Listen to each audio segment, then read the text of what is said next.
দর্শক মণ্ডলী, এগুলো হচ্ছে লতিরাজ কচুর প্রজেক্ট। তে কেমন লতি হয় এবং কিভাবে লাগাবেন সে বিষয়ে আমি কিছু আলোচনা করব। তে আমার জেলা নাটোর, থানা বড়াইগ্রাম, গ্রাম তালসো কুণ্ডুপাড়া। আমি মোহাম্মদ আমিরুল ইসলাম। তে লতিরাজ এক ভাইয়ের সাথে কথা বলবো। আসসালামু আলাইকুম। আসসালামু রাহমাতুল্লাহি ওয়া ভাই, আপনার বারাকাতুহু। নামটা কি? জি, আমার নাম শাহিন, মোহাম্মদ শাহিন। আচ্ছা, এই যে লতিরাজ ফলন হয় আর লতি কেমন কাটা যায়? লতি কাটা যায়, আমরা কাটেছি গত 1 বিঘি মানে 33% জমি থেকে আমরা 9 মণ লতিকে কাটেছি এই জমি থেকেই। এই জমি থেকে 9 মণ জি কাটা জি, হয়েছে। গতকালকে কাটেছি, আবার এই দেখেন বের হয়েছে, কালকের দিন পরে ইনশাল্লাহ আবার কাটতে পারবো।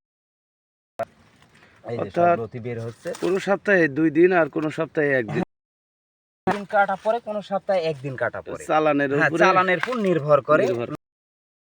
এই দেখেন, দেখতে পাচ্ছেন সব লতি বের হচ্ছে। এই দেখেন, এই গাছ থেকে 4টা বের হয়েছে, এই মুড়ি একটা, এই 3টা। আর এই দেখেন চারা হয়, লাগানো হয় লাইনে কিভাবে ভাই? 1 হাত পর পর। এই দেখেন সেম 1 হাত পর পর। আর এই দেখেন এ পাশে দেখাই, এই দেখেন 1.5 হাত। মানে লাইনে 1 হাত পর পর আর এক লাইন থেকে আরেক লাইন 1.5 হাত পর। লাইন 1.5 হাত পর পর। এই দেখেন আমরা কি, আমাদের কিছু চারা হয়, আমরা এই দেখেন ছোট একটা চারা, কিন্তু এই চারাতে লতি কয় পিস আইছে আমি দেখাই। এই দেখেন 1 piece, 2 piece, 3 piece, 4 piece, 5 piece লতি আইছে দেখেন।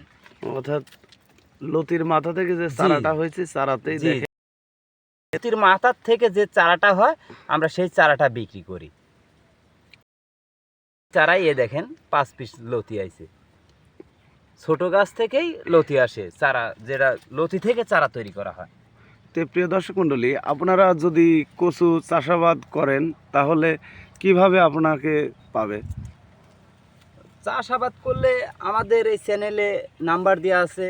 আপনার হচ্ছে গান এই চ্যানেলে এই নাম্বার দেওয়া আছে, এই নাম্বারে যোগাযোগ করলেই আমাদের পাবে।